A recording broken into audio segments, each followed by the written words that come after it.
14 ପ୍ରକାରର ମାଳି ବା ମାଳା ଜପ ଓ ଧାରଣର ଉପକାରିତା। ରୁଦ୍ରାକ୍ଷ ମାଳା ମହାଦେବଙ୍କ ସାଧନା ବା ଶିବଙ୍କ ସାଧନା, ଭୈରବ ସାଧନା, କାଳୀଙ୍କ ସାଧନାରେ ରୁଦ୍ରାକ୍ଷ ମାଳାର ଉପଯୋଗ କରାଯାଏ। ଏହାକୁ ଆପଣ ଧାରଣ କରିପାରିବେ, ଏହାକୁ ଧରି ଜପ ମଧ୍ୟ କରିପାରିବେ। ପ୍ରତ୍ୟେକଟି ରୁଦ୍ରାକ୍ଷ କୌଣସି ନା କୌଣସି ଗ୍ରହଙ୍କ ସହିତ ଜଡ଼ିତ। ରୁଦ୍ରାକ୍ଷ ଉପରେ ଗୋଟିଏ ସ୍ପେଶିଆଲ ଭିଡ଼ିଓ ମୁଁ ବନେଇଛି, ତାହାର ଲିଙ୍କ ଡେସ୍କ୍ରିପସନ୍ ବକ୍ସରେ ଦେଇଦେବି। ଆପଣ ତାକୁ ଯାଇ ଜାଣିପାରିବେ ଯେ ଆପଣଙ୍କ ପାଇଁ କେଉଁ ରୁଦ୍ରାକ୍ଷ ଆବଶ୍ୟକ। ତୁଳସୀ ମାଳି ବୈଷ୍ଣବମାନଙ୍କ ପାଇଁ ବା ବିଷ୍ଣୁ ଭକ୍ତଙ୍କ ପାଇଁ ତୁଳସୀ ମାଳି ହେଉଛି ସର୍ବଶ୍ରେଷ୍ଠ ପବିତ୍ର ଜିନିଷ। ତୁଳସୀ ମାଳି ଯେଉଁମାନେ ଧାରଣ କରନ୍ତି ସେମାନଙ୍କ ମନରେ ସାତ୍ବିକ ଭାବନା ଆସିଥାଏ। ତୁଳସୀ ମାଳି ଧାରଣ ଦ୍ୱାରା ସମସ୍ତ ଗ୍ରହ ନିୟନ୍ତ୍ରିତ ହୋଇଥାନ୍ତି ଏବଂ ମନୁଷ୍ୟ ବିଷ୍ଣୁଙ୍କ ପ୍ରତି, ଶ୍ରୀରାମଙ୍କ ପ୍ରତି, ଲକ୍ଷ୍ମୀଙ୍କ ପ୍ରତି ବା ବୃନ୍ଦାବତୀଙ୍କ ପ୍ରତି ସବୁବେଳେ ଅନୁରକ୍ତ ରହିଥାଏ।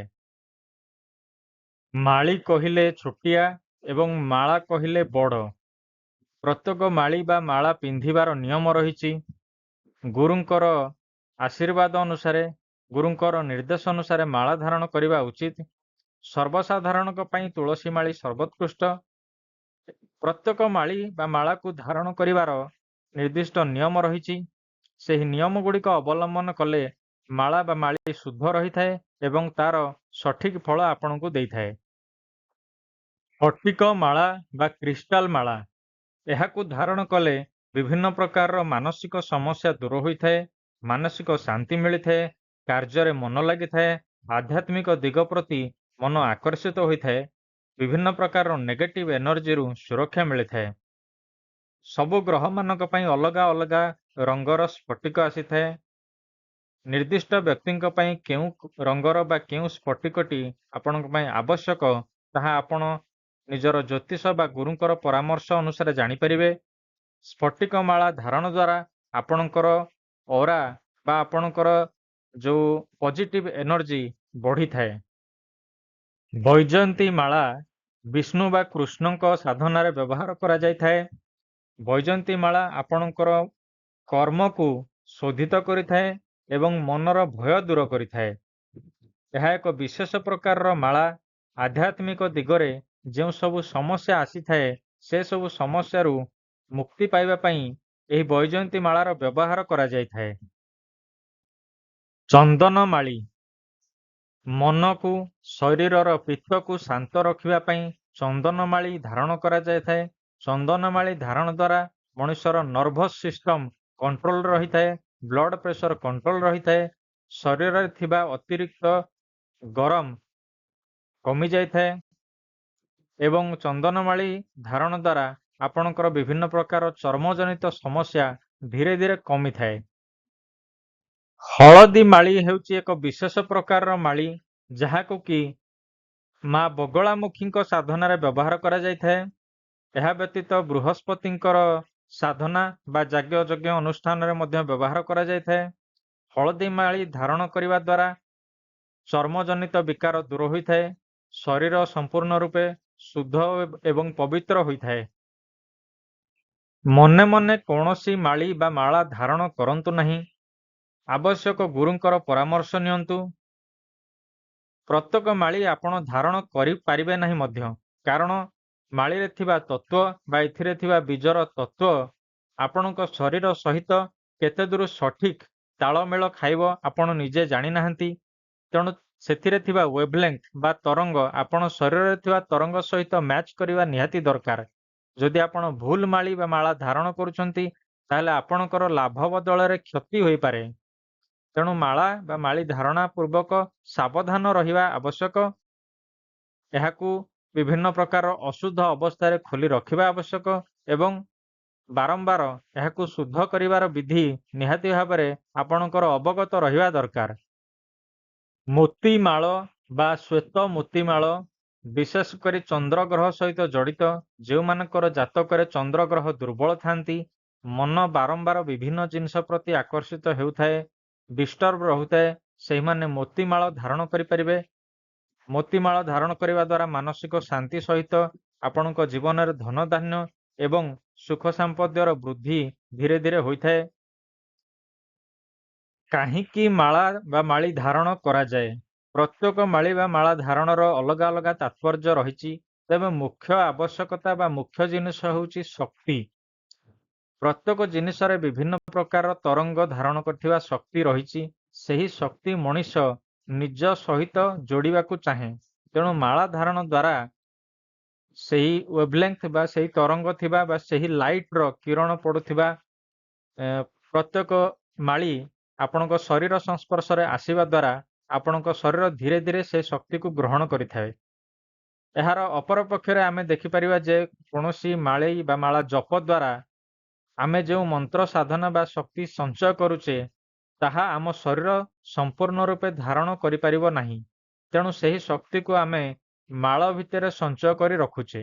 ଯେଉଁମାନେ ରୁଦ୍ରାକ୍ଷ ମାଳା ଜପ କରୁଛନ୍ତି ସେମାନଙ୍କର ମନ୍ତ୍ରର ଶକ୍ତି ସେହି ରୁଦ୍ରାକ୍ଷରେ ନିହିତ ରହିଥାଏ, ଯାହା ପରବର୍ତ୍ତୀ ମୁହୂର୍ତ୍ତରେ ଯେଉଁ ସମୟରେ ସେ ମାଳା ଧାରଣ କରିଥାନ୍ତି ସେହି ସମୟରେ ତାଙ୍କ ଶରୀର ସଂସ୍ପର୍ଶରେ ଆସିବା ଦ୍ୱାରା ଶରୀର ସେହି ଶକ୍ତିକୁ ପ୍ରାପ୍ତି ହୋଇଥାଏ।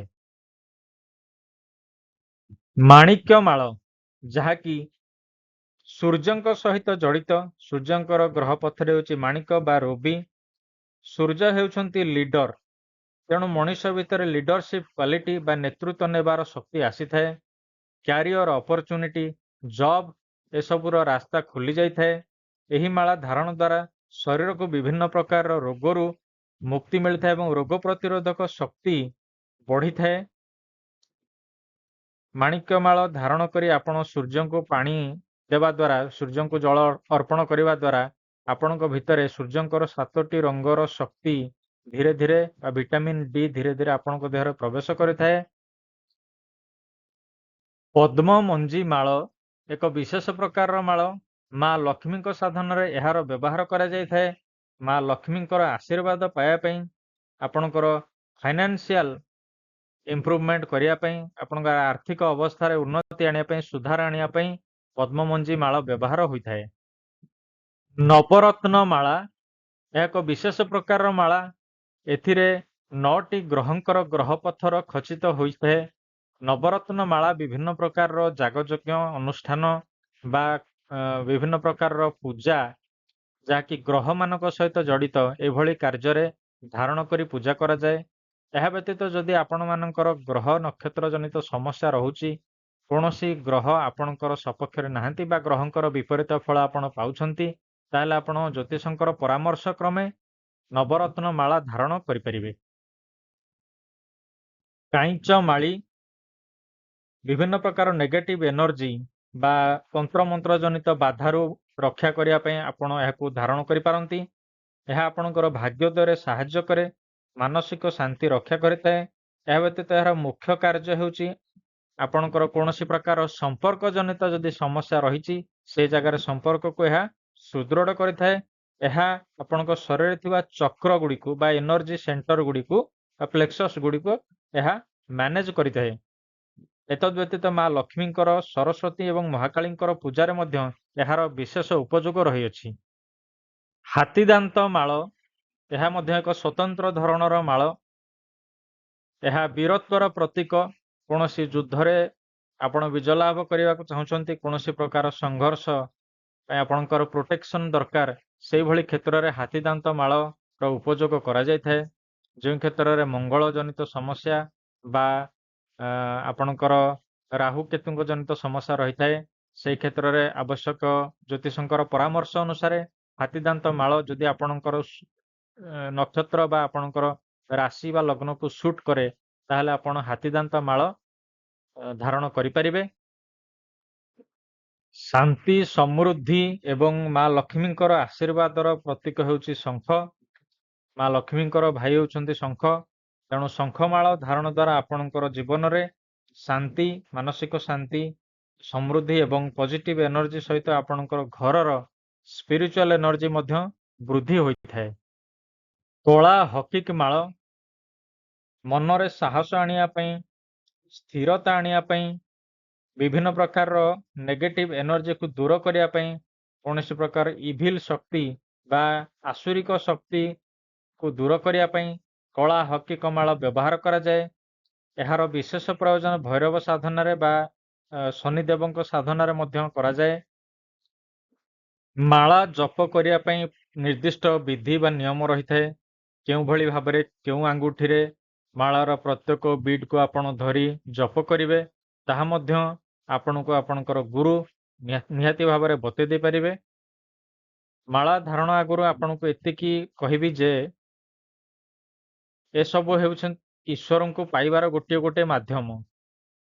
ଯେତେବେଳେ ସାଧନାର ଚରମ ସୀମାରେ ଆମେ ପହଞ୍ଚିଥାଉ ସେହି ସମୟରେ ମାଳାର କୌଣସି ଆବଶ୍ୟକ ପଡ଼ିନଥାଏ। ମନ୍ତ୍ର ଜପ ବା ନାମ ଜପ ଯେତେବେଳେ ଆମେ କୌଣସି ସଂଖ୍ୟା ନିର୍ଦ୍ଦିଷ୍ଟ କରିନଥାଉ, ଈଶ୍ୱରଙ୍କ ଦିଗରେ ଆଗେଇ ଯାଉ, ସେତେବେଳେ ଏହି ସବୁ ଜିନିଷକୁ ଆମେ ଛାଡ଼ି ଦେଇଥାଉ। କୌଣସି ବସ୍ତୁ କୌଣସି ପଦାର୍ଥ ସହିତ ଜଡ଼ିତ ନ ରହି ନିରାକାର ଭାବେ ଈଶ୍ୱରଙ୍କ ସହିତ ଲୀନ ହେବା ପାଇଁ ଆମକୁ ସେସବୁ ଜିନିଷକୁ ତ୍ୟାଗ କରିବାକୁ ପଡ଼ିଥାଏ।